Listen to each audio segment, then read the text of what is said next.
أعوذ بالله من الشيطان الرجيم بسم الله الرحمن الرحيم. وفاقی وزارت برائے مذہبی امور کی طرف سے جاری کردہ مکتوب کا اردو خلاصہ. دعوت اسلامی ایک غیر سیاسی پرامن سب سے بڑی مذہبی تحریک ہے جو کہ ملک اور بیرون ملک قرآن و سنت کے مطابق اسلام کا پیغام عام کرنے میں مصروف عمل ہے. یہ تحریک مکمل غیر سیاسی ہونے کے ساتھ ساتھ انتہا پسندی اور دہشت گردی سے پاک ہے. وفاقی وزارت برائے مذہبی امور اس تحریک کے نیکی کی دعوت عام کرنے کے انداز اور اس سے متعلق دیگر تمام امور سے مطمئن ہے. Certificate issued by Ministry of Religious Affairs, Government of Pakistan. To whom it may concern.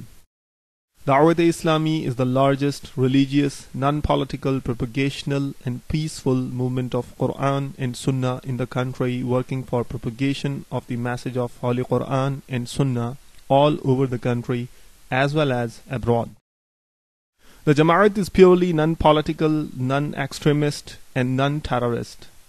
Therefore, Ministry of Religious Affairs is satisfactory on their propagation for Islam as well as other activities relates to religion.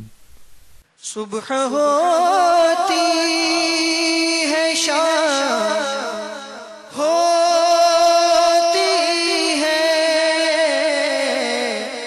صبح ہوتی ہے شام ہوتی ہے عمر یوں ہی تمام ہوتی ہے.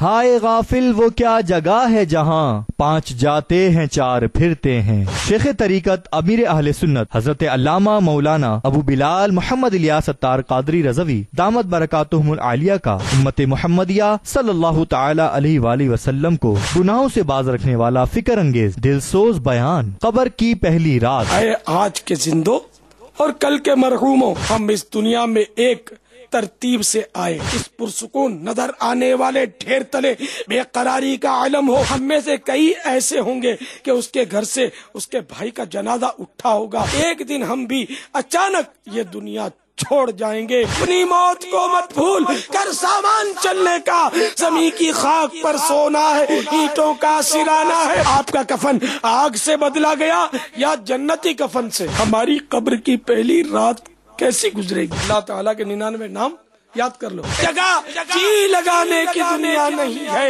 یہ عبرت کی جا ہے، تماشا نہیں ہے. مزید اس کے علاوہ آپ دیکھ سکیں گے دعوت اسلامی کے سندھ سطح پر ہونے والے 3 روزہ سنتوں بھرے اجتماع کی مکمل آخری نشست. اس DVD میں آپ ملاحظہ فرمائیں گے سرکار مدینہ صلی اللہ تعالی علیہ وآلہ وسلم کی خدمت اقدس میں گلہائے عقیدت کے نذرانے.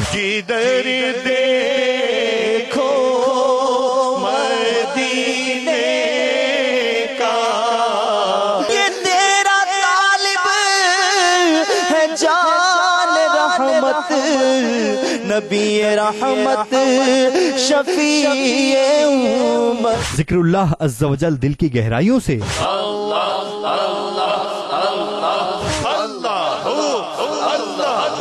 سرکار صلی اللہ تعالی علیہ وآلہ وسلم کے در پر روحانی حاضری. تصور مدینہ مبارک سفر قافلہ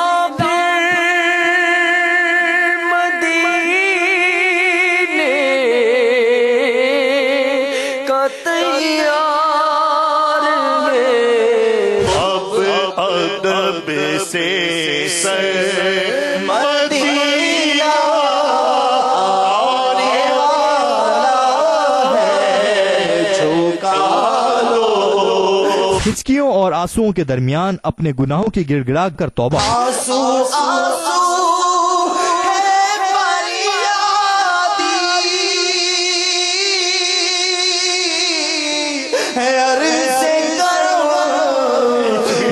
ہچکی اور رکت انگیز دعا۔ مولا المدد یا اللہ ہماری مدد کر دے، اے اللہ ہمیں سنجیدگی دے دے، ہمیں با اخلاق بنا دے، اے اللہ ہمارے حال پر رحم فرما۔ عشق محمد میں تڑپتا رہے ہر دم۔ اس ڈی وی ڈی کو دعوت اسلامی کے اشاعتی ادارے مکتبۃ المدینہ کی مختلف شاخوں سے ہدیتاً حاصل کیجیے اور دوسروں کو بھی پیش کر کے ثواب کا عظیم خزانہ حاصل کیجیے۔ صلو علی الحبیب صلی اللہ تعالی علی محمد۔ دعوت اسلامی کا اشاعتی ادارہ مکتبۃ المدینہ مختلف مواقع کے مناظر اور آواز کی مکسنگ کے ساتھ اس وی سی ڈی یہ وقت گزر جائے گا پیش کرنے کی سعادت حاصل کر رہا ہے۔ صلو علی الحبیب صلی اللہ تعالی علی محمد۔ صبح ہوتی ہے شام ہوتی ہے، صبح ہوتی ہے شام ہوتی ہے، عمر یوں ہی تمام ہوتی ہے۔ الحمد للہ رب العالمین والصلاة والسلام علی سید المرسلین، اما بعد فاعوذ باللہ من الشیطان الرجیم، بسم اللہ الرحمن الرحیم، الصلاة والسلام علیک یا رسول اللہ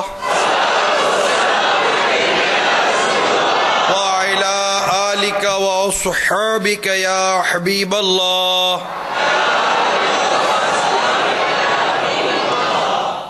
الصلاة والسلام عليك يا نبي الله وعلى آلك وصحابك يا نور الله،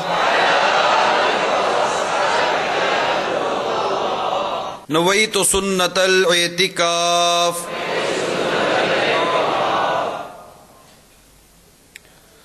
رحمت عالم نور مجسم شاہ بنی آدم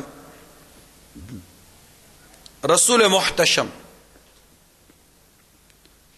صلی اللہ تعالی علیہ وآلہ وسلم کا فرمان عبرت بنیاد ہے،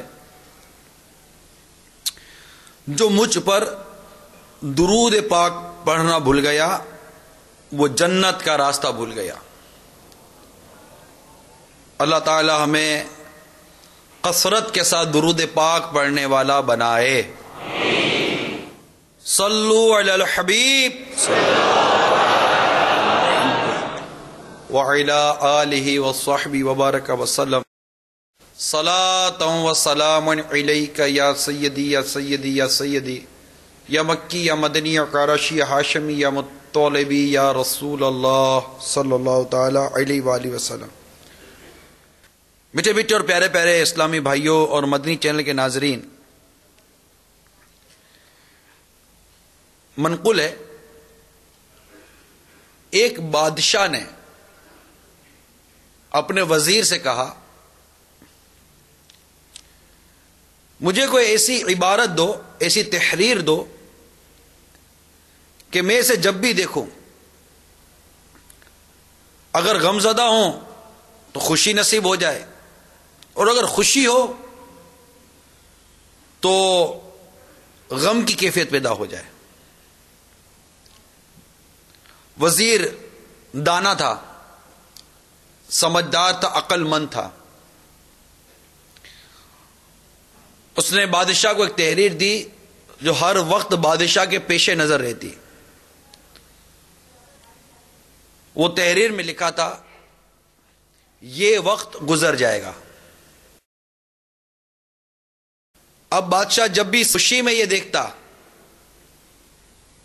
تو خوشی کے دن ہوتے جب یہ تحریر دیکھتا تو تحریر پہ لکھا تھا یہ وقت گزر جائے گا. تو خوشی میں یہ تحریر پڑھتا تو غم زدہ ہو جاتا, اور جب غم کی کیفیت ہوتی, کوئی مصیبت آتی, کوئی پریشانی آتی, کوئی دکھ ہوتا, آفت آتی, بلا آتی, ایسی کوئی کیفیت ہوتی, اور جب یہ تحریر پڑھتا تو کیا وہ تحریر پڑھتے ہی کیا پڑھتا, یہ وقت گزر جائے گا, تو اس کا غم خوشی میں تبدیل ہو جاتا. میرے میٹھے اور پیارے اسلام بھائیوں, مدنی چینل کے ناظرین, وقت گزر جائے گا, یہ عبارت جہاں کئی اپنے اندر اسباق رکھتی ہے, درس رکھتی ہے, وہیں آج کا جو ہمارے بیان کا موضوع ہے وہ بھی اس حکایت کے اندر اس موضوع کا بھی مدنی پھول ملتا ہے, اور وہ موضوع ہے صبر. یعنی جب مصیبت, پریشانی, آفت آتی ہے تو یہ ایک جملہ ہے, جب کوئی کسی سے ملتا ہے تو مل کر کہتا ہے صبر کرو, یہ وقت گزر جائے گا. جو وقت آتا ہے وہ گزر جاتا ہے, خوشی کا وقت آتا ہے وہ بھی گزر جاتا ہے, رات گزر جاتی ہے, دن آ جاتا ہے, دن گزر جاتا ہے, رات آ جاتی ہے, جوانی گزر جاتی ہے, آگے کا عمر کا حصہ آ جاتا ہے, وقت گزرتا جاتا ہے, تو جو وقت آیا یہ وقت گزر جائے گا. یہ ایک وزیر کی عبارت تھی, دانا وزیر کی دانا عبارت, یہ وقت گزر جائے گا. آج ہمارا موضوع صبر ہے, اور اس میں مصیبت پر صبر سے متعلق آج کچھ بیان کرنے کی کوشش کروں گا, کیونکہ ہمارے علماء نے صبر کی کئی قسمیں بیان کی ہیں کہ صبر کئی مواقع پر کیا جاتا ہے. نیکیوں پر صبر, گناہ پر صبر, اور مصیبت پر صبر. ان سب کے انداز مختلف, صبر نصیب ہو جائے تو سب کے ثواب بھی مختلف مرتب کیے جاتے ہیں. البتہ میرے میٹھے اور پیارے اسلام بھائیوں, ہمارا موضوع جو ہے نا وہ مصیبتوں پر صبر کرنے کے حوالے سے ہے, اور اس میں سب سے بنیادی بات ہے کہ یہ وقت گزر جائے گا. اللہ تبارک و تعالی ہم سب کو مصیبتوں پر صبر کرنے کی توفیق عطا فرمائے. اس صبر کو لانے کے چند مدنی پھول عرض کرتا ہوں, اور بے صبری میں جو کچھ مسائل و پریشانیاں اور دیگر آفات گلے پڑتی ہیں, کچھ اس کا بیان بھی آج کرنے کی کوشش کروں گا. مفسر شہیر حکیم الامت مفتی احمد یار خان علیہ رحمت اور حنان اپنی دل پذیر تقریر میں فرماتے ہیں, حضرت سیدنا بائی یزید بسطامی رحمت اللہ تعالی علیہ کسی جگہ سے گزر رہے تھے. ملاحظہ فرمایا ایک بچہ کیچڑ میں گر گیا ہے, اور اس کے کپڑے و جسم لتھڑ گئے ہیں. لوگ دیکھتے ہوئے گزر جاتے ہیں, کوئی پرواہ بھی نہیں کرتا. کہیں دور سے ماں نے دیکھا, دوڑتی ہوئی آئی, 2 تھپڑ بچے کے لگائے, کپڑے اتار کر دھوئے, اسے غسل دیا. حضرت سیدنا بائی یزید بسطامی رحمت اللہ تعالی علیہ کو یہ دیکھ کر وجد آ گیا, اور فرمایا یہی حال ہمارا اور رحمت الہی عز و جل کا ہے. ہم گناہوں کے دلدل میں لتھڑ جاتے ہیں, کسی کو کیا پرواہ, مگر رحمت الہی عز و جل کا دریا جوش میں آتا ہے, ہم کو مصیبتوں کے ذریعے درست کیا جاتا ہے, اور توبہ و عبادات کے پانی سے غسل دے کر ہمیں صاف فرماتا ہے. مفسر شہیر حکیم الامت مفتی احمد یار خان علیہ رحمت اور حنان یہ حکایت نقل کرنے کے بعد فرماتے ہیں, جب مہربان ماں کچھ سزا دے کر تنبیہ کر سکتی ہے تو خالق و مالک اس سے کہیں زیادہ مہربان ہے. بعض اوقات سزا دے کر اصلاح فرماتا ہے. تو میرے میٹھے میٹھے اور پیارے پیارے اسلامی بھائیوں اور مدنی چینل کے ناظرین, رب الانام عز و جل کے ہر کام حکمتیں ہی حکمتیں ہوتی ہیں. تکلیف پر صبر کر کے اجر حاصل کرنا چاہیے، کیونکہ آفات و بلیات کفارائے سیئات، یعنی کہ گناہوں کیا کفارے کا باعث اور ترقی درجات ہوتی ہے، اس سے درجات میں ترقی ہوتی ہے. چنانچہ میرے آقا مدینہ راحت قلب و سینہ فیض گنجینہ صاحب معطر پسینہ باعث نزول سکینہ صلی اللہ تعالی علیہ وآلہ وسلم نے ارشاد فرمایا، اللہ عز و جل جب کسی بندے سے بھلائی کا ارادہ کرتا ہے تو اس کے گناہ کی سزا فوری طور پر اسے دنیا ہی میں دے دیتا ہے. اگر ہم اپنی مصیبتوں پر غور کریں نا تو ہماری مصیبتوں میں ہمارے اپنے اعمال، ہمارے اپنے کرتوت جسے کہتے ہیں، وہ بڑا مشہور شعر آپ دعوت اسلامی کے اجتماعات میں بیانات میں سنتے رہتے ہیں، جو کچھ بھی ہیں سب اپنے ہی ہاتھوں کے ہیں کرتوت. شکوہ ہے زمانے کا نا قسمت سے گلا ہے، دیکھے ہیں یہ دن اپنی ہی غفلت کی بدولت، سچ ہے کہ برے کام کا انجام برا ہے.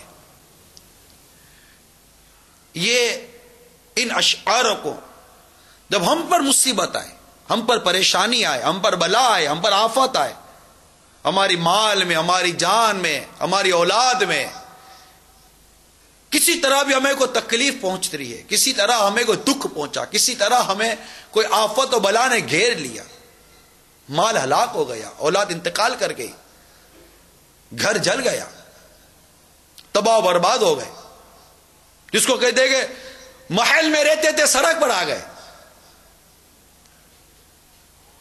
اس پر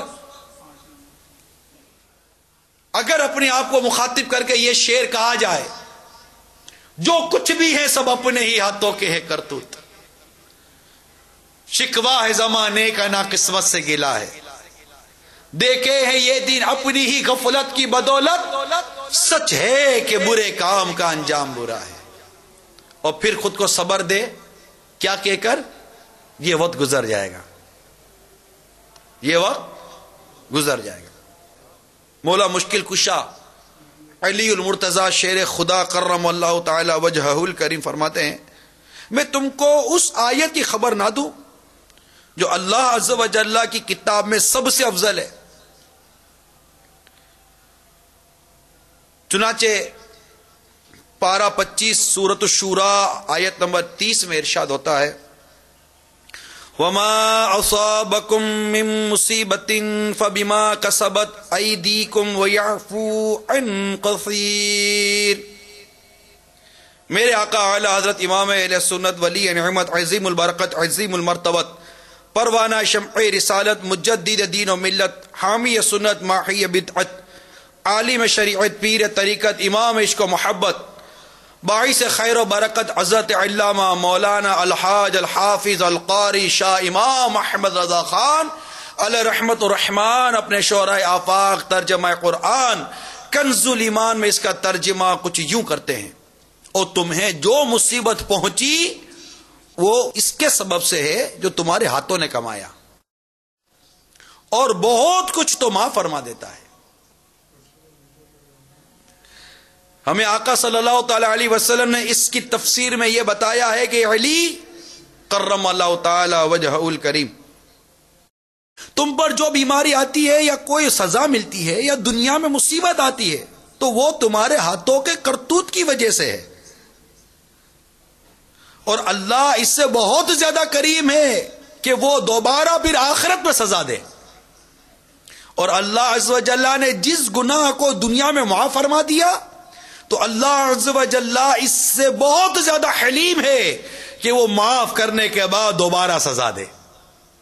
تو میٹھے میٹھے اسلامی بھائیوں غور کیجیے کہ ہم سراپا گناہوں میں ڈوبے ہوئے ہیں.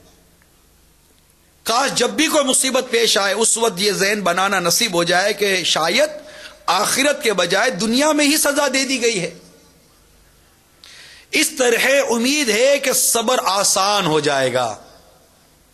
خدا کی قسم مرنے کے بعد ملنے والی سزا کے مقابلے میں دنیا کی سزا انتہائی آسان ہے. دنیا کی مصیبت آدمی برداشت کر ہی لیتا ہے، مگر آخرت کی مصیبت برداشت کرنا ناممکن ہے. یہاں تک کہ اگر کوئی کہہ دے کہ میں قبر یا جہنم کا عذاب برداشت کر لوں گا تو وہ کافر ہو جائے گا. جب بھی کوئی آفت آ پڑے، خواہ طویل عرصے تک بے روزگاری یا بیماری ہو، دیگر مسائل ہوں جو کہ جانے کا نام تک نہیں لے رہے، ہر موقع پر صبر صبر اور صبر سے کام لینا چاہیے اور آخرت کا ثواب و اجر حاصل کرنا چاہیے. حضرت سیدنا داؤد علیہ نبینا وعلیہ الصلوۃ والسلام نے بارگاہ خداوندی میں عرض کی، اے میرے رب عز و جل، جو آدمی تیری رضا کے حصول کے لیے مصیبتوں پر صبر کرتا ہے، اس پریشان اور غمگین آدمی کا بدلہ کیا ہے؟ اللہ عز و جل ارشاد فرماتا ہے اس کا بدلہ یہ ہے کہ میں اسے ایمان کا لباس پہناؤں گا اور اس سے کبھی بھی نہیں اتاروں گا. سبحان اللہ. پریشان حال کو چاہیے کہ اللہ عز و جل کی رضا پر راضی رہے، اپنے آپ کو سمجھاتے ہوئے دل ہی دل میں کہے کہ شہیدان و اسیران کربلا علیہم رضوان پر جو مصیبتیں آئی تھیں وہ یقیناً مجھ پر آنے والی مصیبتوں سے کروڑوں گنا زیادہ تھی، مگر انہوں نے ہنسی خوشی برداشت کی اور صبر کر کے جنت کے حقدار بنے. میں کہیں بے صبری کر کے آخرت کی سعادت سے محروم نہ ہو جاؤں. کیونکہ جب اس طرح کے ہم تصورات قائم کرتے ہیں، جیسے امام حسین رضی اللہ تعالی عنہ اور شہداء کربلا کے بارے میں جیسا بھی بیان ہوا، تو ان کی یاد کو اپنے ذہن میں لائے، ان کے واقعات اپنے ذہن میں لائے. اسی طرح انبیاء کرام علیہم السلام پر جو مصیبتیں آئیں، پریشانیاں آئیں، اور ایک تو بہت ہی مشہور ہے حضرت ایوب علیہ نبینا علیہ الصلوۃ والسلام، صبر ایوب بڑا مشہور ہے. دعائیں دی جاتی اللہ تعالیٰ آپ کو صبر ایوب عطا فرمائے. ایوب علیہ السلام کے بارے میں کبھی غور کیا؟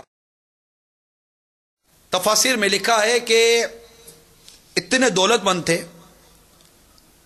کہ آپ کی زرعی زمین جس سے کھیتی باڑی کی جاتی ہے، فصل اگائی جاتی ہے، زرعی زمین کے لیے آپ کے پاس 500 جوڑیاں تھی بیلوں کی، آپ کے پاس ہزاروں کی تعداد میں بھیڑ اور بکریاں تھیں. ایک قول کے مطابق 7 بچے اور 7 بچیاں تھیں، اور طرح طرح کی نعمتیں آپ کو حاصل تھی، نیاز مند اور بہت کچھ آپ کو عطا ہوا. جب آزمائش آئی، امتحان آیا، ساری کھیتی باڑیاں اجڑ گئیں، آگ لگ گئی، راکھ کا ڈھیر بن گئی، مویشی مر گئے، بچے اور بچیاں بڑے بھائی کے مدعوت دعوت پر مکان گرا، سب ہلاک ہو گئے، نیاز مند چھوڑ کر چلے گئے.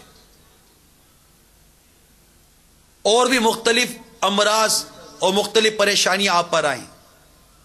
حضرت ایوب علیہ السلام نے کیا کیا؟ صبر کیا. صبر کیا اور جو چیزیں چلی گئی تھی وہ پہلے سے بہتر انداز میں واپس لوٹ کر آئیں.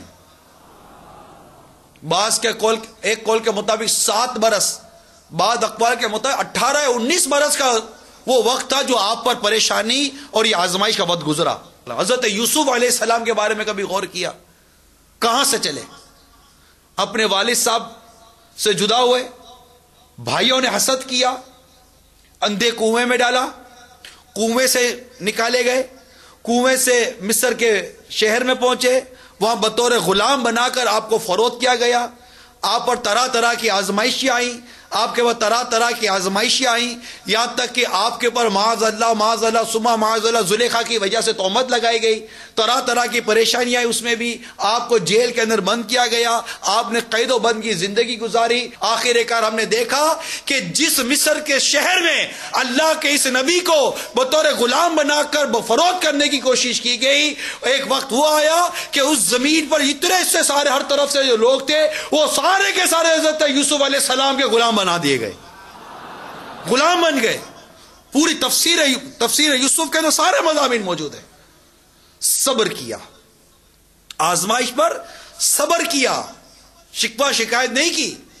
حضرت یعقوب علیہ نبینا علیہ السلام جو حضرت یوسف علیہ السلام کے والد ماجد تھے, انہوں نے اپنی بیٹے کی جدائی پر صبر کیا, اور ایسی جدائی تھی کہ روتے روتے آپ کی آنکھوں کی روشنی جاتی رہی, لیکن صبر کرتے رہے یہاں تک حضرت یوسف علیہ السلام کا پیرہن کرتا آپ کی مبارک آنکھوں پر پھیرا گیا, جس سے آپ کی روشنی بحال ہو گئی آنکھوں کی. حضرت ابراہیم علیہ السلام کے ساتھ کیا ہوا, حضرت نوح علیہ نبینا علیہ السلام کے ساتھ کیا ہوا, حضرت موسیٰ علیہ السلام کے ساتھ کیا ہوا. جب قرآن پاک کے اندر سے کئی مضامین ہیں کہ سرکار صلی اللہ تعالی علیہ وآلہ وسلم کو کفار مکہ نے ستایا, کفار مکہ نے بہت کچھ اذیتیں دی, بہت کچھ تکلیفیں دی, اور جب بہت تکلیفیں بڑھتی تو اللہ تبارک و تعالیٰ قرآن پاک کے اندر آیت نازل فرماتا جس میں انبیاء کرام کے مبارک تذکرے ہوتے تھے, ان کے واقعات ہوتے تھے کہ ان کی مصیبتوں کو یاد کیجئے, ان کی مصیبتوں کو یاد کیجئے, ان کی پریشانیوں کو یاد کیجئے. تو موسیٰ علیہ السلام کی پریشانیاں جو ان پر آئیں اس کو یاد کیجئے, ابراہیم علیہ السلام کے واقعات بیان ہوئے, اور پھر میرے آقا صلی اللہ تعالیٰ علیہ وآلہ وسلم کا یہ ارشاد کہ اللہ کی راہ میں جتنا میں ستایا گیا ہوں اتنا کوئی نہیں ستایا گیا. بندہ غور تو کرے, انبیاء کرام علیہ السلام کی سیرت پر غور کرے, صحابہ کرام علیہ رضوان کی سیرت پر غور کرے, کتنا ستایا گیا, کتنا ستایا گیا. بھوک کی تکلیف, پیاس کی تکلیف, اولاد کی تکلیف, مال کی تکلیف, شہر سے ہجرت کرنے کی تکلیف, بیوی بچوں سے جدائی کی تکلیف, ماں باپ سے بچوں کی جدائی کی تکلیف. کاروبار ختم ہو گئے, تجارت ختم ہو گئی, ان کی معیشت ختم ہو گئی, مکہ مکرمہ سے ہجرت کر کے مدینہ منورہ سفر اختیار کیا, تکلیف تکلیف تکلیف تکلیف. غزوہ بدر میں تکلیف, غزوہ احد میں تکلیف, غزوہ احزاب میں تکلیف. کتنے غزوات ہیں, ان میں کیسی کیسی تکلیف ہے, لیکن صبر کیا, جمے رہے. مکہ مکرمہ سے ہجرت کر کے مدینہ منورہ کا وہ سفر جسے ہجرت کا سفر کہا جاتا ہے, اس پر کتنا صبر کیا, اور اس صبر کا اجر دیکھیے. اللہ تبارک و تعالیٰ نے انہی لوگوں کو فاتح مکہ بنا کر پھر مکے میں دوبارہ داخل فرما دیا. صبر کیا. میرے آقا صلی اللہ علیہ وسلم نے صبر کیا. طائف کے میدان میں میرے آقا صلی اللہ علیہ وسلم نے صبر کیا. حرم پاک میں جب آقا صلی اللہ علیہ وسلم کے گلے مبارک کے اندر چادر کا پھندا ڈال کے کسا گیا, میرے آقا نے صبر کیا. کچرا اور کوڑا پھینکا جاتا, میرے آقا نے صبر کیا. آپ کی شہزادی کو تکلیف دی گئی, میرے آقا نے صبر کیا. شہزادے کا انتقال ہوا, میرے آقا نے صبر کیا. خدیجہ الکبریٰ رضی اللہ تعالیٰ عنہ انتقال کر گئی, میرے آقا نے صبر کیا. آپ کے مبارک صحابہ آپ کی آنکھوں کے سامنے شہید ہوئے, آپ نے صبر کیا. آپ کے صحابہ کرام کو آپ کے سامنے ستایا گیا, آپ نے صبر کیا. امام حسن رضی اللہ تعالیٰ نے کو زہر دیا, آپ نے صبر کیا. امام مالک کو مدینے کی گلیوں میں ستایا گیا, انہوں نے صبر کیا. حضرت امام احمد بن حنبل رضی اللہ تعالیٰ عنہ کو کوڑے مارے جاتے روز کے, انہوں نے صبر کیا. امام اعظم رضی اللہ تعالیٰ عنہ کو جیل میں بند کر دیا گیا, آپ نے صبر کیا. خود میرے آقا اعلی حضرت امام اہل سنت کو کتنا ستایا گیا, آپ نے صبر کیا. ہمارے بزرگان دین فرماتے ہیں, اور یہ بات منقول ہے کہ دین مکمل صبر کا نام ہے. دین سراپا صبر ہے, پورا صبر ہے دین, ہر طرف صبر ہی صبر ہے. اور کریں گے کیا صبر نہیں کریں گے تو, ہر طرف صبر کا درس ہے. صبر کرو صبر کرو صبر کرو. ہماری بے صبری ہماری کسی کھوئی ہوئی چیز کو واپس نہیں لا سکتی, البتہ ملنے والے اجر کو ضائع کر دیتی ہے. بے صبری ہر طرف صبر ہی کا درس ہے. آپ فجر میں نہیں اٹھ رہے, اٹھیے نماز پڑھیے, صبر کیجیے. اٹھیے اور نماز پڑھیے اور صبر کیجیے. آپ کے سامنے گناہ منہ کھولے کھڑا ہے, اللہ تعالیٰ نے منع کیا, گناہ سے بچیے اور صبر کیجیے. ماں باپ کو اولاد ستا رہی ہے, اولاد کی تربیت کیجیے, صبر کیجیے. اولاد پر ماں باپ زیادتی کرتے ہیں, اولاد ماں باپ کا ادب کرے اور صبر کرے. بیوی تنگ کرتی ہے, بیوی کی تربیت کرے, صبر کرے. شوہر ستاتا ہے, شوہر کی مصیبت پر, شوہر کی آفت پر بیوی صبر کرے. ہر طرف صبر ہی صبر ہے. آپ سڑک پر جا رہے پیچھے سے زوردار ہارن بج رہا ہے، صبر کیجئے. کسی نے گاڑی مار دی، صبر کیجئے. کسی نے گریبان پکڑ لیا، صبر کیجئے. ہر طرف صبر ہی صبر ہے اگر کرے تو. اور جو صبر کرے اس کے لیے اتنا بڑا انعام اور اتنی بڑا اعلان قرآن نے کر دیا، ان اللہ مع الصابرین، بے شک اللہ صبر کرنے والوں کے ساتھ ہے. صبر کیجئے. ہم سے صبر ہی نہیں ہوتا، ہم سے صبر ہی نہیں ہوتا.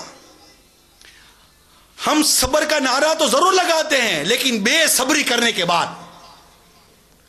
ساری بھڑاس نکال دینے کے بعد، سارا غصہ نکال دینے کے بعد، جو کچھ اس وقت ہم کر سکتے تھے کر گزرنے کے بعد، پھر کوئی آ کر گلے پر کندھے پر ہاتھ رکھ کر تسلی دیتا، ارے بھائی صبر کرو. تو ہم کہتے گلے مل کر، ارے بھائی اب صبر کے سوا چارہ کیا. ارے اب کون سا صبر رہا یار؟ ساری صبر کی حدیں، جو بے صبری کی حدیں تھی، سب تو پھلانگ گئے. اب کون سا صبر رہ گیا؟ صبر تو مصیبت کے وقت جو پہلا وقت تھا اسی وقت صبر کرنا تھا. وہ پہلا جو ایک مصیبت آئی اسی وقت صبر کرنا تھا. زبان گنگ ہو جائے، آنکھ بند ہو جائے، سر اللہ تعالیٰ کی رضا پر جھک جائے. لیکن یہاں ہم صبر کہاں سے کرتے ہیں؟ بات سوئے سے ہوتے صبر کہاں سے لائیں؟ یہاں یہ کہتے ہیں صبر کہاں سے لائیں؟ تو بھائی صبر کو بازار میں تھوڑی کو ملتا ہے کہ صبر کہاں سے لائیں. اللہ سے دعا کریں، اپنی تربیت کریں، ہم اپنا ذہن بنائیں صبر کا. تو اس طرح بزرگوں کو یاد کر کے، اسلاف کو یاد کر کے، ہم اپنے اندر جو مصیبت ہم پر آتی ہے اس پر صبر پیدا کرنے کی کوشش کر سکتے ہیں. حکمتیں جو مصیبت میں جو حکمتیں پوشیدہ ہوتی ہیں اس پر غور کیجیے. اس سے سبب حضرت سیدنا ابن عباس رضی اللہ تعالی عنہما نے فرمایا، ایک نبی علیہ السلام نے اپنے پروردگار عز و جل کے دربار میں عرض کی، اے میرے رب العزت، مومن بندہ تیری اطاعت کرتا اور تیری معصیت یعنی نافرمانی سے بچتا ہے، لیکن تو اس سے دنیا لپیٹ لیتا اور اس کو آزمائشوں میں ڈالتا ہے. اور کافر تیری اطاعت نہیں کرتا بلکہ تجھ پر اور تیری معصیت یعنی نافرمانی پر جرات کرتا ہے، لیکن تو اس سے مصیبت کو دور رکھتا ہے، اس کے لیے دنیا کشادہ کر دیتا ہے. آخر اس میں کیا حکمت ہے؟ اللہ عز و جل نے ان کی طرف وحی فرمائی، بندے بھی میرے ہیں اور مصیبت بھی میرے اختیار میں ہے، اور سب میری حمد کے ساتھ میری تسبیح کرتے ہیں. مومن کے ذمہ گناہ ہوتے ہیں تو میں اس سے دنیا کو دور کر کے اس کو آزمائش میں ڈالتا ہوں، تو یہ آزمائش اور مصیبت اس کے گناہوں کا کفارہ بن جاتی ہے. حتیٰ کہ وہ مجھ سے ملاقات کرے گا تو میں اسے نیکیوں کا بدلہ دوں گا. اور کافر غیر مسلم کی دنیاوی اعتبار سے کچھ نیکیاں ہوتی ہیں تو میں اس کے لیے رزق کشادہ کرتا اور مصیبت اس سے دور رکھتا ہوں، تو یوں اس کی نیکیوں کا بدلہ دنیا میں ہی دے دیتا ہوں، حتیٰ کہ جب وہ مجھ سے ملاقات کرے گا تو میں اس کے گناہوں کی اس کو سزا دوں گا. حکمت پر غور کریں. منقول ہے اللہ تبارک تعالیٰ فرماتا ہے، جب میں کسی بندے پر رحم فرمانا چاہتا ہوں تو اس کی برائی کا بدلہ دنیا ہی میں دیتا ہوں، کبھی بیماری سے، کبھی گھر والوں میں مصیبت ڈال کر، کبھی تنگی معاش سے. پھر بھی اگر کچھ بچتا ہے تو مرتے وقت اس پر سختی کرتا ہوں، حتیٰ کہ جب وہ مجھ سے ملاقات کرتا ہے تو گناہوں سے ایسا پاک ہو جاتا ہے جیسا کہ اس دن تھا جس دن کے اس کی ماں نے اسے جنا تھا. اور مجھے اپنی عزت و جلال کی قسم کہ میں جس بندے کو عذاب دینے کا ارادہ رکھتا ہوں اس کو اس کی ہر نیکی کا بدلہ دنیا میں ہی دے دیتا ہوں، کبھی جسم کی صحت سے، کبھی فراخی رزق سے، کبھی اہل و عیال کی خوشحالی سے. پھر بھی اگر کچھ رہ جاتا ہے تو مرتے وقت اس پر آسانی کر دی جاتی ہے، حتیٰ کہ جب مجھ سے ملتا ہے تو اس کی نیکیوں میں سے کچھ بھی نہیں رہتا کہ وہ نار جہنم سے بچ سکے. گاڑیوں، عمارتوں، دولتوں، صحتوں اور طرح طرح کی نعمتوں کی اپنے اوپر کثرتوں کو دیکھ کر ڈر جانا چاہیے کہ کہیں یہ دنیا میں نیکیوں کی جزا نہ ہو، اور غربتوں، آفتوں، بیماریوں اور طرح طرح کی مصیبتوں کا اپنے اوپر سلسلہ دیکھ کر صبر اور دل بڑا رکھنا چاہیے کہ ہو سکتا ہے کہ یہ آخرت کی راحت سامانیوں کا پیش خیمہ ہو. اللہ عز و جل سے ہم دونوں جہاں کی بھلائیاں طلب کرتے ہیں. ڈر تھا کہ عصیاں کی سزا اب ہوگی یا روز جزا. ڈر تھا کہ عصیاں گناہوں کی سزا اب ہوگی یا روز جزا. دی ان کی رحمت نے صدا یہ بھی نہیں وہ بھی نہیں. نہ یہ نہ وہ، نہ یہاں سزا نہ وہاں کی کوئی تکلیف. انشاءاللہ اللہ کی رحمت سے بیڑا پار ہوگا انشاءاللہ عز و جل. بعض حضرات جن پر پریشانی اور مصیبتیں آتی ہیں میٹھے ڈسمبر میں وہ بڑے آپے سے باہر ہو جاتے ہیں اور شکوہ شکایت کرتے ہیں.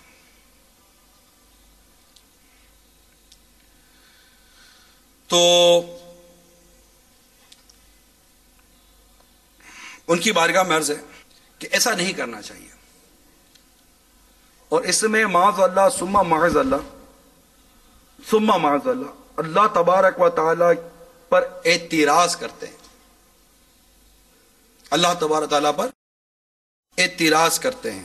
اور یاد رکھیے کہ دعوت اسلامی کے اشاعتی ادارے مخطوط المدینہ کی مطبوعہ 692 صفحات کی کتاب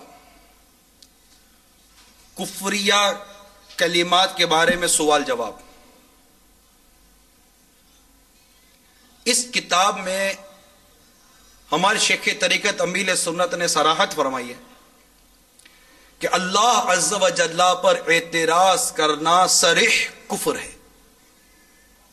جی ہاں، سنا جو سوال کیا گیا اللہ عز و جل پر اعتراض کرنا کیسا؟ جواب قطعی کفر ہے، اور معترض یعنی اعتراض کرنے والا کافر و مرتد.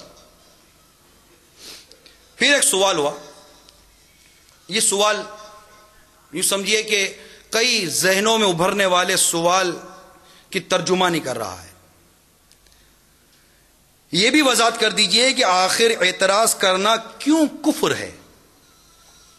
اب اس کا تفصیلی جواب دل کے کانوں سے سنیے، بڑی توجہ سے سنیے گا. جہاں جہاں اسلامی بھائی بیان سن رہے ہیں اپنے کام کا چھوڑ دیں.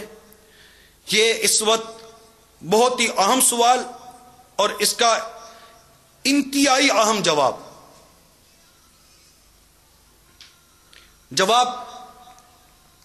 اللہ عز و جل پر اعتراض سے بچنے کا شریعت میں حکم ہے، اور ہر مسلمان کا حکم شریعت کے آگے سر تسلیم خم ہے.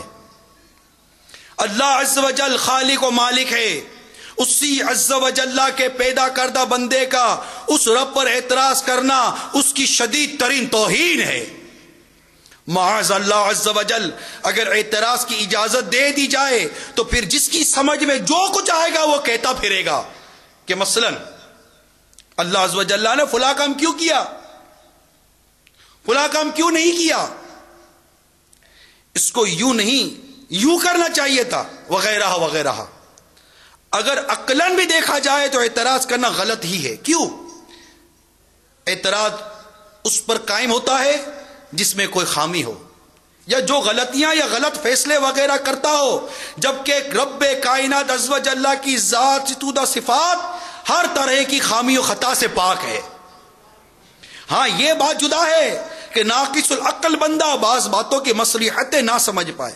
بہرحال مسلمان کو چاہیے کہ اللہ عز و جل کے ہر کام کو مبنی بر حکمت ہی یقین کرے، خواہ اس کی اپنی عقل میں آئے یا نہ آئے. زبان پر آنا کجا، دل میں بھی اعتراض کو جگہ نہ دے. اس ضمن میں فتاوی رضویہ جلد 29 میں موجودہ ایک تفصیلی فتوے سے سرخیوں اور امیر حسن فرماتے اپنی بساط بر تسہیل یعنی آسان کے ساتھ اقتباس پیش کرنے کی سعادت حاصل کرتا ہوں. اعتراض کرنا کیوں کفر ہے، اس کا جواب انشاءاللہ عز و جل بہت اچھی طرح سمجھ میں آ جائے گا. چنانچہ میرے کا اعلیٰ حضرت امام علیہ السلام فرماتے ہیں، ابن جریر نے حضرت سیدنا انس رضی اللہ تعالیٰ عنہ سے روایت کیا کہ جب سیدنا موسیٰ علیہ السلام کو مولا عز و جل نے رسول کر کے فرعون کی طرف بھیجا، موسیٰ علیہ السلام چلے تو ندا ہوئی فرعون ایمان نہ لائے گا۔ موسیٰ علیہ السلام نے دل میں کہا پھر میرے جانے سے کیا فائدہ ہے؟ اس پر 12 علماء ملائکہ عظام علیہ السلام نے کہا ہے موسیٰ آپ کو جہاں کا حکم ہے جائیے، یہ وہ راز ہے کہ با وصف کوشش، یعنی کوشش کے باوجود آج تک ہم پر بھی نہ کھلا۔ اور آخر نفع بعثت یعنی رسول کے بھیجنے کا فائدہ سب نے دیکھ لیا کہ دشمنان خدا ہلاک ہوئے، دوستان خدا نے ان کی یعنی موسیٰ علیہ السلام کی غلامی اختیار کر کے عذاب سے نجات پائی۔ ایک جلسے میں 70,000 ساحر سجدے میں گر گئے اور ایک زبان بولے آمنا برب العالمین ربی موسیٰ و ہارون۔ ترجمہ کنز الایمان، ہم ایمان لائے جہاں کے رب پر جو رب ہے موسیٰ اور ہارون کا۔ میٹھے میٹھے اسلامی بھائیو یاد رکھیے، یہ امیر سنت فرما رہے ہیں انبیاء کرام علیہ السلام معصوم ہوتے ہیں، وہ ہرگز اللہ عز و جل پر اعتراض نہیں کرتے۔ سیدنا موسیٰ کلیم اللہ علیہ نبی جی علیہ الصلوۃ والسلام کے دل میں خیال آنا معاذ اللہ بر بنا اعتراض نہیں، حکمت پر غور کرتے رہنا تھا۔ حکمت پر غور کرتے ہوئے آپ کو حکمت کانوں سے سنانے بتانے کے بجائے آنکھوں سے دکھانے کی ترکیب فرمائی گئی، اور وہ یہ کہ فرعون چونکہ شقی ازلی یعنی ہمیشہ کے لیے بدبخت تھا، اس لیے ایمان نہ لایا، مگر آپ کے اس ازلی کافر کے پاس نیکی کی دعوت دینے کا ثواب کمانے کے لیے تشریف لے جانے کی برکت سے 70,000 جادوگر ایمان لے آئے۔ میرے آقا اعلی حضرت امام اہل سنت مزید فرماتے ہیں مولا عز و جل قادر تھا اور ہے کہ بے کسی نبی اور آسمانی کتاب کے تمام جہاں کو ایک آن میں ہدایت عنایت فرما دے کہ پارہ 7 سورہ انعام کی آیت نمبر 35 میں یہ وضاحت موجود ہے ترجمہ کنز الایمان، اور اللہ چاہتا تو انہیں ہدایت پر اکٹھا کر دیتا۔ تو اے سننے والے تو ہرگز نادان نہ بن، مگر اس نے دنیا کو عالم اسباب بنایا اور ہر نعمت میں اپنی حکمت بالغہ کے مطابق مختلف حصہ رکھا ہے، مختلف الگ الگ حصہ رکھا ہے۔ وہ چاہتا تو انسان وغیرہ جانداروں کو بھوک ہی نہ لگتی، یا بھوکے ہوتے تو کسی کا صرف نام پاک لینے سے، کسی کا ہوا سونگھنے سے پیٹ بھرتا، زمین جوتنے یعنی ہل چلانے سے، روٹی پکانے تک جو سخت مشقتیں پڑتی ہیں کسی کو نہ ہوتی، مگر اس رب عز و جل نے یوں ہی چاہا اور اس میں بھی بے شمار اختلاف فرق رکھا۔ کسی کو اتنا دیا کہ لاکھوں پیٹ اس کے در سے پلتے ہیں، اور کسی پر اس کے اہل و عیال کے ساتھ 3 دن کے فاقے گزارے گئے۔ الغرض میرے میٹھے پیارے اسلامی بھائیوں، نیرنگی یہ دنیا ہے،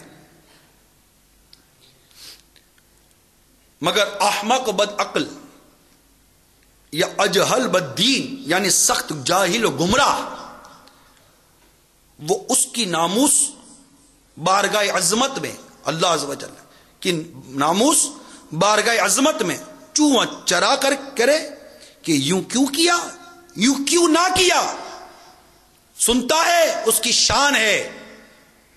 پارہ 13 سورہ ابراہیم آیت نمبر 27، یفعل اللہ ما یشاء، ترجمہ کنز الایمان، اللہ عز و جل جو چاہے کرے، اس کی شان ہے۔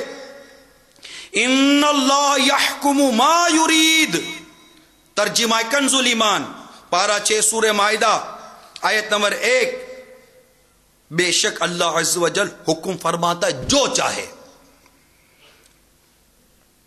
لا يسأل عما يفعل وهم يسألون، پارہ 17 سورہ انبیاء آیت نمبر 23، ترجمہ کنز الایمان، اس سے نہیں پوچھا جاتا جو وہ کرے اور ان سے سوال ہوگا۔ اب بڑی پیاری مثال دی جا رہی ہے، یہ جو اللہ عز و جل پر اعتراض کا دروازہ کھولتے ہیں نا، اللہ عز و جل پر اعتراض کی باتیں کرتے ہیں اور اعتراض کا موقع دیا جاتا ہے، اعتراض کے سوالات قائم کیے جاتے ہیں۔ رب پر اعتراض، اب ایک عقلی دلیل، بڑی پیاری مثال دی جا رہی ہے. لکھتے ہیں اسی کتاب کے صفحہ نمبر 148 148 پر، زید نے روپے کی 1000 اینٹیں خریدی، 500 مسجد میں لگائیں، 500 استنجا خانے باتھ روم میں لگائیں، وہ بھی قدمچوں میں جہاں پاؤں رکھ کر آدمی بیٹھ کر فراغت لیتا ہے، قدمچوں میں. کیا اس سے کوئی الجھ سکتا ہے کہ ایک ہاتھ کی بنائی ہوئی، ایک مٹی سے بنی ہوئی، ایک بھٹی سے پکی ہوئی، 1 روپے کی مول لی یعنی خریدی ہوئی، 1 ہی روپے کی خریدی ہوئی 1000 اینٹیں تھیں، ان 500 میں کیا خوبی تھی کہ مسجد میں صرف کی، اور ان میں کیا عیب تھا کہ اسے نجاست خانے میں لگا دی؟ اگر کوئی احمق اس اپنے پلے سے اینٹیں خرید کر لگانے والے سے پوچھے تو وہ یہی کہے گا میری مل تھی، میں نے جو چاہا کیا. کیا کہے گا؟ میری مل تھی، میں نے جو چاہا کیا. جب مجازی یعنی غیر حقیقی جھوٹی مل کا یہ حال ہے تو حقیقی سچی مل کا کیا پوچھنا؟ ہمارا اور ہماری جان و مال اور تمام جہان کا وہ اکیلا پاک نرالا سچا مالک ہے. اس کے کام، اس کے احکام میں کسی کو مجال دم زدن یعنی دم مارنے کی اجازت نہیں. کیا معنی؟ کیا کوئی اس کا ہمسر ہم پلہ یا اس پر افسر ہے؟ اسے کیوں اور کیا کہے؟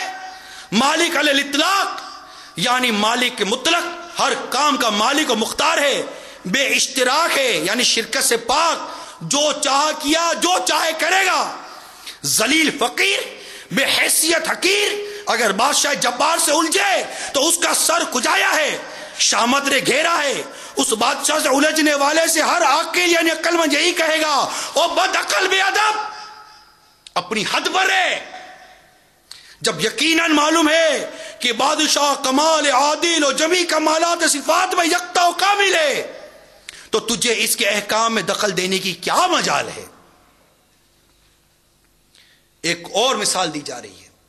افسوس کہ دنیاوی، مجازی، غیر حقیقی جھوٹے بادشاہوں کی نسبت تو آدمی کو یہ خیال ہو او مالک الملک، بادشاہوں کا بادشاہ، بادشاہ حقیقی اللہ عز و جل کے احکام میں رائے زنی کرے. سلاطین تو سلاطین یعنی بادشاہ یہ بڑے بڑے تو اپنی جگہ پر ہیں، اپنا برابر زئی بلکہ اپنے سے بھی کم رتبہ شخص، بلکہ اپنا نوکر یا غلام بھی جب کسی صفت کا استاد ماہر ہو اور خود یہ شخص یعنی اس نوکر کا سیٹ اگر اس سے آگاہ نہیں تو اس کے اکثر کاموں کو ہرگز نہ سمجھ سکے گا کہ یہ سیٹ اتنا ادراک یعنی شعور ہی نہیں رکھتا. اگر عقل سے حصہ ہے تو سیٹ ہونے کے باوجود اس نوکر پر معترض بھی نہ ہوگا، جان لے گا یہ اس کام کا استاد و حکیم ہے، میرا خیال وہاں تک نہیں پہنچ سکتا. غرض اپنی فہم، عقل اور قاصر ناقص جانے گا، اپنی عقل کو ناقص جانے گا، نہ کہ اس نوکر کی حکمت کو. پھر رب الارباب، حکیم حقیقی، عالم السر والخفی عز و جل کے اسرار یعنی بھیدوں میں خوض یعنی غور کرنا اور جو سمجھ میں نہ آئے اس پر معترض ہونا. اگر بے دینی نہیں تو جنون یعنی پاگل پن ہے، اور اگر جنون نہیں تو بے دینی ہے. والعیاذ باللہ رب العالمین. آگے میرے آقا اعلی حضرت امام اہل سنت پھر کلاس لے رہے ہیں، پھر پیشی لے رہے ہیں اعتراض کرنے والوں کی، ان کی عقلوں کو جھنجھوڑ رہے ہیں. یہ جو غفلت کی اور اس طرح کی ایک لاجک کی کمبل اوڑے سوئے ہوئے ہیں، ان کو جھنجھوڑ رہے ہیں، اٹھا رہے ہیں. ارے اٹھو، کس لاجک کے پیچھے پڑے ہو، کس عقل کے پیچھے پڑے ہوئے ہو، اللہ پر اعتراض کرتے ہو. سنو، اعلی حضرت فرماتے ہیں اے عزیز، کسی بات کو حق جاننے کے لیے اس کی حقیقت جاننی لازم نہیں ہوتی. کیا پیاری بات کر دی میرے اعلی حضرت نے. کسی بات کو حق جاننے کے لیے اس کی حقیقت جاننی لازم نہیں ہوتی. دنیا جانتی ہے کہ مقناطیس لوہے کو کھینچتا ہے، میگنیٹ لوہے کو کھینچتا ہے. مقناطیسی قوت دیا ہوا لوہا ستارہ قطب کی طرف توجہ کرتا ہے. یعنی مقناطیس کی خاصیت یہ ہے کہ اس کا رخ قطب تارہ کی طرف ہی رہتا ہے، مگر اس کی حقیقت تک کوئی اس کی تہ میں کوئی نہیں جا سکتا، اس کی تہ کوئی نہیں بتا سکتا کہ اس خاکی زمینی لوہے اور اس افلاکی آسمانی ستارے میں کہ یہاں سے کروڑوں میل دور ہے باہم کیا الفت ہے، اور کیوں کر اسے اس کی جہت یعنی سمت کا شعور یعنی سمجھ ہے. اور ایک یہی نہیں، عالم میں ہزاروں ایسے عجائب ہیں کہ بڑے بڑے فلاسفہ خاک چھان کر مر گئے اور ان کی تہ بھی نہ پا سکے. پھر اس نہ جاننے سے ان باتوں یعنی ان ہزاروں عجائبات کا انکار نہیں ہو سکتا کہ وہ نہیں پتا تو اس کا انکار کر دے. آدمی اپنی جان ہی کو یعنی اپنے ہی بارے میں بتائے کہ وہ کیا شے ہے جسے یہ میں کہتا ہے کہ میں ہوں. خود کے بارے میں کیا کہتا ہے؟ میں. خود کو جو میں کہتا ہے، اور کیا چیز جب نکل جاتی ہے تو مٹی کا ڈھیر بے حس و حرکت رہ جاتا ہے. ایک روح ہی تو نکلتی ہے، پھر کیا رہ جاتا ہے؟ تو میرے آقا اعلی حضرت امام اہل سنت نے اس مقام پر اللہ عز و جل پر اعتراض کرنے کے حوالے سے بڑی واضح مثال، قرآنی آیات، روایات، عقلی اور نقلی دلائل دے کر سمجھایا. اور وہ اعلی حضرت کا ایک قول جو فتاوی رضیہ میں لکھا ہے، بندے ہو بندے رہو، بندے ہو بندے رہو. ہم بندے ہیں، ہمارا کام بندگی کرنا ہے، ہمارا کام اس رب کی عبادت کرنی ہے. اس رب نے ہم کو عبادت کے لیے بھیجا ہے. معاذ اللہ ثم معاذ اللہ، اس رب کی وحدانیت پر، اس رب کی حکمتوں پر اعتراض کرنا کیا یہ بندے کا کام ہے؟ یہی دروازہ بند کر دو. سوال پیدا ہوگا، اعتراض پیدا ہوگا، اور اللہ نہ کرے اس کا کوئی شافی کافی جواب نہ آیا، اس کا بنے گا کیا؟ یہی بند کر دو.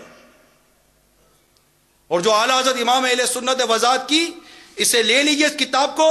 یہ کتاب یہ جو میں نے ابھی آپ کو پڑھ کر سنایا، یہ صفحہ نمبر 141 141 سے شروع ہو کر 152 152 تک یہ سارا مضمون چل رہا ہے. اللہ عز و جل پر اعتراض کرنے کے حوالے سے 2 سوال کے جوابات دیے گئے. یہ کتاب مقتۃ المدینہ سے ہدیۃ حاصل کیجئے. اب تک نہیں پڑھی تو اسے پڑھیے، اور اس وقت تک پڑھتے رہیے جب تک کہ ایک ایک بات سمجھ میں نہ آ جائے. یہ ایمان کی حفاظت کی کتاب ہے. کفریہ کلمات کے بارے میں سوال جواب. فرض علوم میں سے یہ انتہائی اہم ترین علوم ہے. ایمان سے تعلق ہے اس کا، کہ آدمی کون سا جملہ کہتا ہے ایمان برباد ہو جاتا ہے. جیسے اللہ ہی پر اعتراض کرنے کے حوالے سے ابھی آپ کو میں نے یہ مضمون پڑھایا. اب جس پر مصیبت آتی ہے، جس پر پریشانی آتی ہے، جس پر آفت آتی ہے، یہ لا علمی کی وجہ سے، جہالت کی وجہ سے وہ کلمات ادا کرتا ہے کہ ایمان سے ہاتھ دھونا پڑتا ہے. مثال کے طور پر اسی کتاب کے اندر اس کی مثالیں لکھی ہیں. جس شخص نے مصیبتیں پہنچنے پر کہا، اے اللہ تو نے مال لے لیا، فلاں چیز لے لی، اب کیا کرے گا؟ اب کیا چاہتا ہے؟ یا اب کیا باقی رہ گیا؟ یہ قول کفر ہے. کسی مسکین نے اپنی محتاجی دیکھ کر یہ کہا، اے خدا فلاں بھی تیرا بندہ ہے، اسے تو نے کتنی نعمتیں دے رکھی ہیں، اور میں بھی تیرا بندہ ہوں، مجھے کس قدر رنج و تکلیف دیتا ہے، آخر یہ کیا انصاف ہے؟ ایسا کہنا کفر ہے. ایک اور مثال سنیے. آپ کے اللہ نے اس ظالم شخص کو کچھ نہ دکھایا، یہ کلمہ کفر ہے. اگر کسی بیماری، بے روزگاری، غربت یا کسی مصیبت کی وجہ سے اللہ عز و جل پر اعتراض کرتے ہوئے کہا، اے میرے رب تو مجھ پر کیوں ظلم کرتا ہے، حالانکہ میں نے تو کوئی گناہ ہی نہیں، کوئی گناہ کیا ہی نہیں، وہ کافر ہے. ایک اور مثال، اللہ نے ہمیشہ برے لوگوں کا ساتھ دیا، یہ کلمہ کفر ہے. ایک اور مثال، اللہ نے مجبوروں کو اور پریشان کیا ہے، یہ بھی کلمہ کفر ہے. اب بندہ غور کرے. میں نے یہ چند مثالیں آپ کو بیان کرنے کی ایک وجہ یہ بھی ہے کہ اس طرح کے کئی مضامین اس کتاب میں موجود ہیں. وجود الہی کے انکار کے متعلق، اللہ عز و جل مکان سے پاک ہے کے بارے میں سوال جواب، اللہ عز و جل کے توہین کے بارے میں سوال جواب، اللہ عز و جل پر اعتراض کے بارے میں سوال جواب، قرآن پاک کی توہین کے بارے میں سوال جواب، نبی کی گستاخی کے بارے میں سوال جواب، معراج شریف کے انکار کے بارے میں سوال جواب، نعتی اشعار و شعراء کے بارے میں سوال جواب، انبیاء کرام کی گستاخی کے بارے میں سوال جواب، سادات کرام کی توہین کے بارے میں سوال جواب، عربوں کی گستاخی کے بارے میں سوال جواب، فرشتوں کی توہین کے بارے میں سوال جواب، جنات کے بارے میں سوال جواب، قیامت کے بارے میں سوال جواب، شریعت کی توہین کے بارے میں سوال جواب، عالم دین کی توہین، اذان کی توہین، نماز کی توہین، رمضان کے روزے کی توہین کے بارے میں سوال جواب، زکوٰۃ کے انکار کے بارے میں سوال جواب، گناہوں کے ذریعے ہونے والے کفریات کے بارے میں سوال جواب، حرام کو حلال کہنے کے بارے میں سوال جواب، سنتوں کی توہین کے بارے میں سوال جواب، کفریہ وساویس کے بارے میں سوال جواب، کفار سے دوستی وغیرہ کے بارے میں سوال جواب، ارادہ کفر کے بارے میں سوال جواب، کفر پر مجبور کیے جانے کے بارے میں، کفریہ افعال کے بارے میں، فوتگی میں بکے جانے والے کفریات کے بارے میں، مذاق میں کفریات بکنے کے بارے میں سوال جواب، گانوں کے 35 کفریہ اشعار، میاں بیوی کے متعلق کفریات کے بارے میں، انشاءاللہ کا مذاق اڑانے کے بارے میں، کرسچنوں وغیرہ کے بارے میں، کافر کے اسلام قبول کرنے کے بارے میں سوال جواب، تجدید ایمان، تجدید نکاح کا طریقہ، متفرقات اور نہ جانے کیا کیا مواد اس کتاب جو 692 صفحے کی اس میں مواد موجود ہے، اس میں موجود ہے۔ یہ عام کتاب نہیں ہے، اس موضوع پر روئے زمین پر اردو میں لکھی گئی، بلکہ واللہ اعلم کسی زبان میں اس انداز سے مفتاب قول لے کر پاک و ہند کے علماء سے تصدیق لے کر انہیں پڑھا کر شائع کی گئی۔ میرے نقطہ نظر کے مطابق، جہاں میری نظر ہے، اللہ بہتر جانتا ہے، کوئی اگر ہو تو آپ بتا دیجئے گا، یہ روئے زمین کی اکلوتی کتاب ہے، اکلوتی کتاب ہے۔ ساری دنیا کو اس کتاب کی حاجت، بالخصوص مسلمان اس کو پڑھے اور اپنے ایمان کی حفاظت کرے۔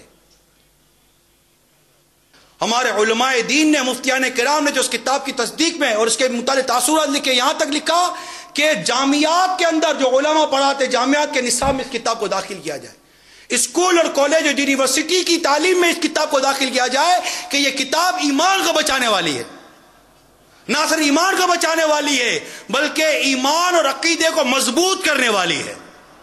یہ وہ کتاب ہے، اس سے پڑھنے والا اللہ کی محبت حاصل کرتا ہے، اس کا پڑھنے والا عشق رسول کو حاصل کرتا ہے، اس کا پڑھنے والا عشق صحابہ کو پاتا ہے، اس کا پڑھنے والا عشق اولیاء کو پاتا ہے، اس کے پڑھنے والے کو اس بات کا احساس ہوتا ہے کہ ایمان کتنی اعلیٰ شے ہے، اس کے پڑھنے والے کو احساس ہوتا ہے کہ ایمان برباد ہونے کی صورت میں کس قدر دنیا اور آخرت کی بربادی چھپی ہوئی ہے، اس کے پڑھنے والے کو پتہ چلتا ہے، اسے پڑھنے والے کو پتہ چلتا ہے کہ صحابہ کرام اور اولیاء کرام کس طرح ایمان کے برباد ہو جانے کے خوف سے اللہ کی بارگاہ میں رویا کرتے تھے۔ مصیبتوں آفتوں پر صبر آ جاتا ہے اگر اس کتاب کو پڑھ لیا جائے تو۔ کون کون پڑھے گا؟ آج ہی مکتبۃ المدینہ سے اس کتاب کو حاصل کیجیے، یہ عام بھی ہے اور چکنے کاغذ میں بہت خوبصورت اور پیکنگ کے ساتھ، آپ نے پچھلے ہفتے بھی دیکھا ہوگا کتاب ہے، اس کو تحفے میں دیجئے، ایک ایک کو بانٹیے، بیچیے، گھر گھر کتاب پہنچائیے، یہ سمجھیے کہ یہ اس موضوع کا یہ حصہ بن گیا۔ اس کتاب کو جنہوں نے پڑھا، ایک اسلامی بھائی ہیں، بالکل عام اسلامی بھائی ہیں، انہوں نے اس کتاب کو پڑھا، ان کا مجھے ایس ایم ایس آیا، میں ہر صفحے پر توبہ کرتا گیا ہوں، ہر صفحے پر میں نے توبہ کی ہے۔ یہ وہ کتاب ہے، اسے پڑھیے، لیجئے اور تقسیم کیجئے، اس میں بالکل آپ کوتاہی ہم نہ کریں، تعامل نہ کریں، کچھ بھی نہ کریں، بس اللہ تعالی ہمیں خرچ کرنے کی توفیق دے۔ میرے میٹر پیارے اسلامی بھائیوں، بات کر رہا تھا مصیبتیں، پریشانیاں، آفتیں، مثال کے طور پر ابھی جیسے پچھلے دنوں 10 محرم الحرام کی بات ہے کہ ہمارے باب المدینہ کراچی کے ایک انتہائی اہم اور کاروباری مرکز میں آگے لگ گئی، کئیوں کے مال و اسباب ختم ہو گئے، بیچاروں پر بڑی آزمائش آئی، مصیبت آئی۔ ہمارے شیخ طریقت امیر اہل سنت نے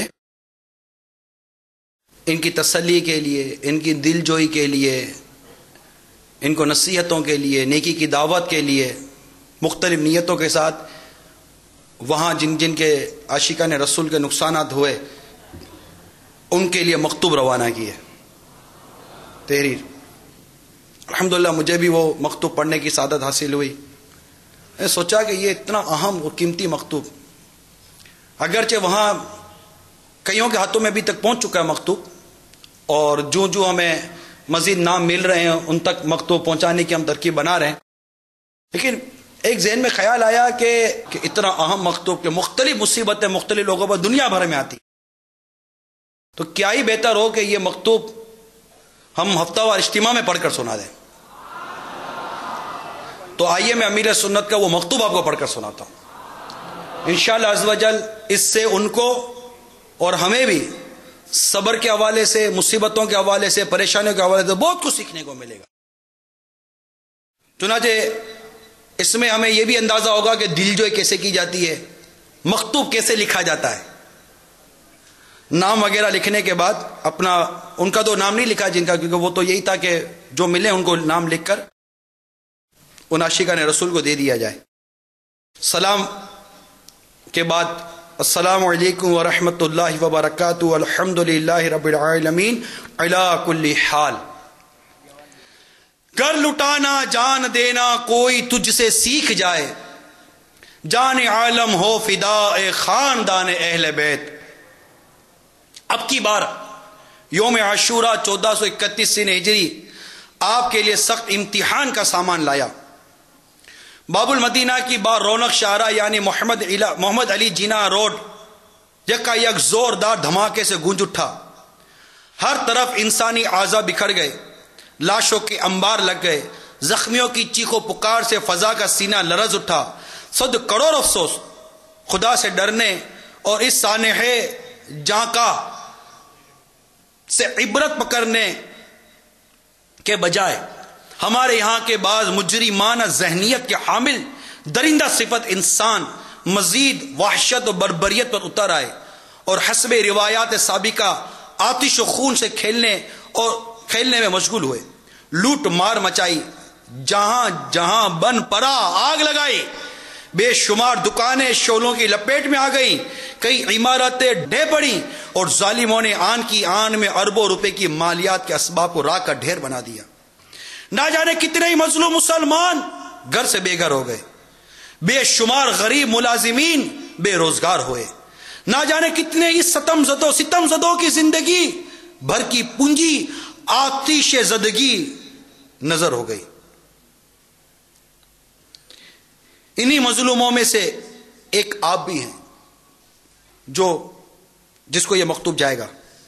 ایک آپ بھی ہیں، آپ جناب کو بھی خاصا خسارہ بھگتنا پڑا، سخت صدمے پہنچے، دل خون رویا، گھر میں بھی ہر طرف صف ماتم بچھ گئی اور کنبے کا بچہ رنجیدہ ہو گیا. بس صبر صبر اور صبر کیجیے.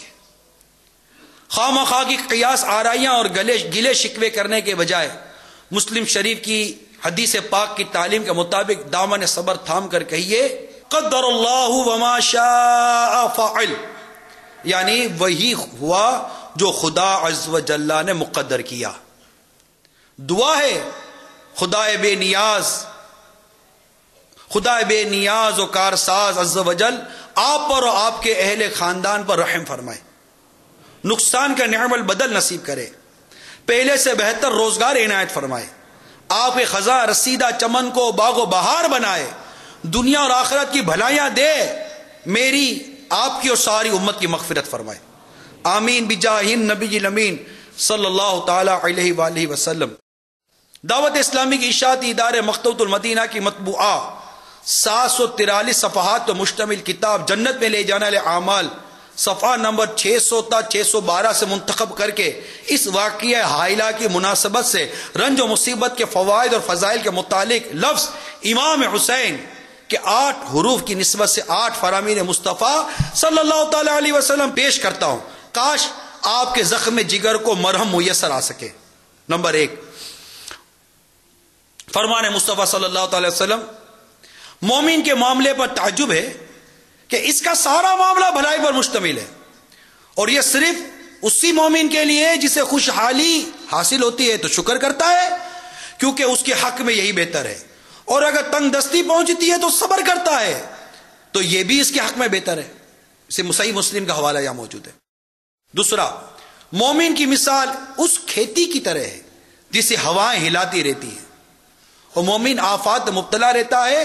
اور منافق کی مثال صنوبر کے درخت کی طرح ہے جو کاٹنے تک بالکل نہیں ہلتا. تیسرا فرمان مصطفیٰ صلی اللہ تعالی وسلم، اللہ عز و جل جس کے ساتھ بھلائی کا ارادہ فرماتا ہے اسے مصیبت میں مبتلا فرما دیتا ہے. چوتھا، مومن اور مومنہ کو اپنی جان، اولاد اور مال کے ذریعے آزمایا جاتا رہے گا یہاں تک کہ وہ اللہ سے اس حال میں ملے گا کہ اس کے ذمے کوئی گناہ نہ ہوگا. پانچواں، مصیبت اپنے صاحب یعنی مصیبت زدے کا چہرہ اس دن چمکائے گی جس دن چہرے سیاہ ہوں گے. چھٹا، نمبر 6، جس کے مال یا جان میں مصیبت آئی پھر اس نے اسے پوشیدہ رکھا اور لوگوں پر ظاہر نہ کیا تو اللہ عز و جل پر حق ہے کہ اس کی مغفرت فرما دے. نمبر 7، مسلمان کو جو مصیبت پہنچتی ہے حتیٰ کہ کانٹا بھی چبھتا ہے تو اللہ عز و جل اس کی وجہ سے اس کے گناہ مٹا دیتا ہے. نمبر 8، جب کوئی مسلمان کسی بیماری یا مصیبت میں مبتلا ہوتا ہے تو اللہ عز و جل اس کے گناہ اس طرح مٹاتا ہے جس طرح درخت اپنے پتے گرا دیتا ہے. برائے کرم دنیا کے ساتھ ساتھ آخرت کی بہتری کے لیے بھی جد و جہد فرماتے رہیے. نماز با جماعت کی پابندی کیجیے. فرض ہونے کی صورت میں زکوٰۃ ادا کرتے رہیے.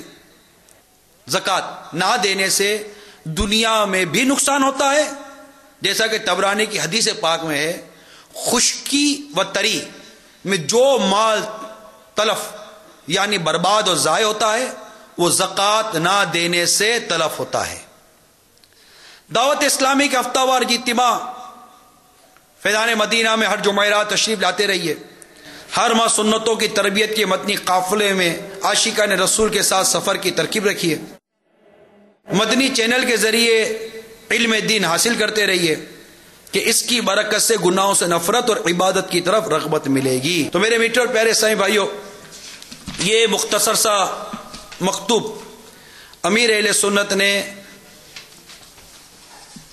ان عاشقان رسول کو لکھا جن کے ساتھ یہ نقصانات ہوئے. الحمدللہ ان تک یہ پہنچانے کی کوشش کی جا رہی ہے. جو جو ان کے نام ملتے ہیں الحمدللہ ہمارے اسلامی بھائی ان تک یہ مکتوب پہنچاتے رہتے ہیں. الغرض بات میں دوبارہ وہیں لاتا ہوں کہ یہ جملہ اپنے سامنے رکھیے، یہ وقت گزر جائے گا. جو بھی مصیبت آتی ہے، پریشانی آتی ہے تو بادشاہ کو جو وزیر نے عبارت لکھ کر دی کہ بادشاہ نے وزیر کو کہا کہ مجھے ایسی عبارت لکھ کر دو کہ میں غم میں دیکھوں تو خوشی مل جائے اور خوشی میں دیکھوں تو غم مل جائے. تو بادشاہ کو وزیر جو عقل مند تھا اس نے عبارت لکھ کر دی، یہ وقت گزر جائے گا. جب خوشی میں دیکھے گا کہ یہ وقت گزر جائے گا تو غم ملے گا، اور جب غم میں پڑے گا کہ یہ وقت گزر جائے گا تو خوشی نصیب ہو جائے گی. تو وقت گزر جاتا ہے. ہمارا بھی جیسے دن رات کا وقت گزر ہی رہا ہے. تو اللہ تعالی ہمیں صبر عطا فرمائے. انبیاء کرام کی اور دیگر اسلاف و بزرگان دین کی مصیبتوں کو یاد کریں اور اپنے اندر صبر پیدا کرنے کے لیے مدنی قافلوں میں عاشقان رسول کے ساتھ سفر بھی اختیار کیجیے کہ کئی مصیبتیں، کئی پریشانی یہ راہ خدا عز و جل میں سفر کرنے سے بھی ٹل جاتی ہیں. میں عرب امارات کا واقعہ بیان کر رہا ہوں. ایک مبلغ ملے وہاں، ایک اسلامی بھائی ملے، پینٹ شرٹ میں تھے، ہلکی ہلکی داڑھی تھی، خشخشی داڑھی جو آج کل جو فیشن کے لیے رکھتے ہیں، کیونکہ داڑھی ایک مشت رکھنا سنت ہے. یہ ہلکی ہلکی داڑھی رکھنا یہ سنت نہیں ہے، یہ درست نہیں ہے، یہ ناجائز ہے. پوری ایک مشت داڑھی ہونی چاہیے. اس کی ہلکی پھلکی داڑھی تھی. تو کرائسس آتے ہیں، پریشانیاں، رزق، نوکری چلی گئی اس بیچارے کی. ملاقات ہوئی، کہا کہ وہ نوکری چلی گئی، اب وہ بتا رہے ہیں، اپنا واقعہ بیان کریں. بہار ہے یہ ایک مدنی قافلے کی بہار ہے. انہوں نے اپنی بہار یہ بیان کی کہ کرائسس آئے تھے، کمپنی بند ہو گئی اور میں تھا، مقروض ہو رہا تھا، نوکری مل نہیں رہی تھی. تو میں اپنے ملک پاکستان واپس جا رہا تھا. اسلام بھائی مجھے ملے، وہاں بھی دعوت اسلامی کے مبلغین ماشاءاللہ زبردست اجتماع ہوتا ہے. تو وہ بتانے لگے کہ میں جا رہا تھا تو مجھے مبلغ نے انفرادی کوشش کی، غمخواری کی اور میری خیر خواہی کرتے ہوئے کہا کہ آپ جا تو رہے ہیں، 3 دن کے مدنی قافلے میں سفر کر کے دعا کریں، کیا پتہ کام ہو جائے. جا ہی رہے نا. اس نے کہا کہ میں جا تو رہا تھا، چلو 3 دن کے مدنی، وہاں پہ الحمدللہ مدنی قافلے سفر کرتے ہیں. اس نے کہا کہ میں 3 دن کے مدنی قافلے کی نیت کر لی کہ میں انشاءاللہ یہ چند دنوں میں، کل پرسوں جو بھی دن تھا وہ میں ابھی یادداشت کے مطابق یہ باہر بیان کر رہا ہوں. تو کہا کہ میں نے نیت کر لی اور میں مدنی قافلے کا کہ میں اس دن جاؤں گا. اگلے دن، کیونکہ میں نے مختلف جگہوں پر اپلائی تو کی ہوئی تھی نوکری کے لیے، اگلے دن ہی کسی کمپنی سے مجھے لیٹر آ گیا کہ آپ کل سے ہی ہمارے یہاں پر نوکری جوائن کر لیجئے. اس کا جذبہ دیکھیے کیا مجھے، میں تو نوکری کے پیچھے پاگل ہوا تھا، اب یہ مجھے مکتوب ملا، وہ اس کا جاب لیٹر مل گیا. لیکن مجھے یہ ہوا کہ میں نے ابھی کل نیت کی اور آج مجھے نوکری مل گئی اور یہ کہہ رہے ہیں کہ آپ کل سے جوائن کریں، تو کیا میں قافلے میں سفر نہیں کروں گا؟ جس قافلے میں سفر کی نیت سے مجھے نوکری ملی، میں احسان فراموش کیسے بنوں؟ اس نے اپنی کمپنی کو کہا کہ میں نے قافلے کی نیت کی ہے، میں اس دن قافلے سے واپس آؤں گا، پھر آپ کی نوکری جوائن کر سکتا ہوں. کمپنی نے اس کی درخواست بھی منظور کر لی اور مدنی قافلے کا مسافر بن گیا. وہ اسلامی بھائی جو چند دنوں پہلے جب یہ باہر بیان کر رہے تھے، اس وقت بھی ان کے مطلب وہ پینٹ شرٹ اور وہ پینٹ اور شرٹ میں کسا آیا تھا، ہلکی ہلکی داڑھی تھی. لیکن کچھ عرصے کے بعد پھر ان سے دوبارہ ملاقات ہوئی اجتماع وغیرہ میں. سر پر سب امامے کا تاج، چہرے پر ایک مشت داڑھی اور بدن پر مدنی لباس تھا. مدنی قافلے کی نیت نے نہ صرف نوکری کا ذریعہ بحال کر دیا، امامے کا تاج بھی دے دیا، چہرے پر داڑھی مبارک بھی سج گئی اور فیشن سے جان چھٹ کر مدنی آقا کی سنتوں بھرا مدنی لباس بھی عطا ہو گیا. کئی ایسے واقعات ہیں کہ مدنی قافلوں میں سفر کرنے سے الحمدللہ وہ پریشانیاں، وہ مشکلات، وہ آفتیں دور ہو جاتی ہیں، بیماریاں دور ہو جاتی ہیں. ایک کہتا کچھ بھی نہ ہو، آپ گئے اور آ گئے، بظاہر آپ کو کوئی فرق نہ ملا، کام بھی ویسا ہی ہے، بیماری بھی ویسی ہے، سب کچھ ویسا ہے، گھر بھی ویسا ہی ہے. مگر یہ تو سوچو کہ وہاں 3 دن 72 گھنٹے کم و بیش 15 نمازیں با جماعت تکبیر اولیٰ کے ساتھ پڑھنے کی سعادت نصیب ہوئی ہے. ہو سکتا ہے زندگی میں پہلی دفعہ تہجد پڑھنے کی سعادت نصیب ہو رہی ہو، زندگی میں پہلی مرتبہ کسی کو نماز کی دعوت دینے کی سعادت نصیب ہو رہی ہو. اور کیا عجب کہ دعا تو کسی حال، دعا تو قبولیت سے خالی نہیں ہے نا، قبول تو ہوتی ہے، اس کی قبولیت کے علامت جدا جدا. کیا عجب کہ وہ دن جن دنوں میں آپ قافلے میں تھے ایک اور مصیبت آ رہی تھی، قافلے کی برکت سے وہ مصیبت ہی ٹل گئی.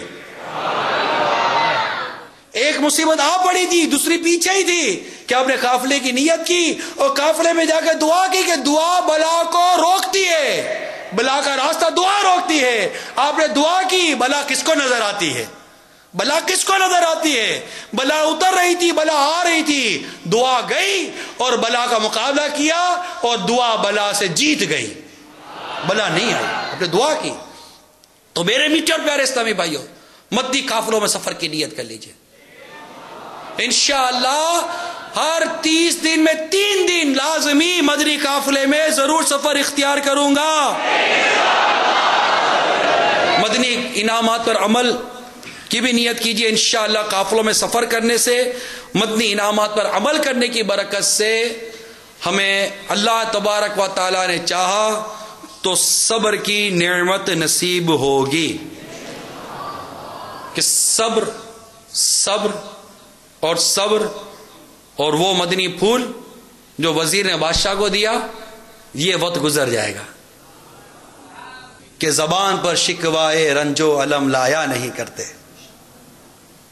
زبان پر شکوائے رنج و الم لایا نہیں کرتے. نبی کے نام لیوا غم سے گھبرایا نہیں کرتے. اللہ تعالی ہم سب کو صبر کرنے کی توفیق عطا فرمائے, شکوہ شکایت سے محفوظ فرمائے.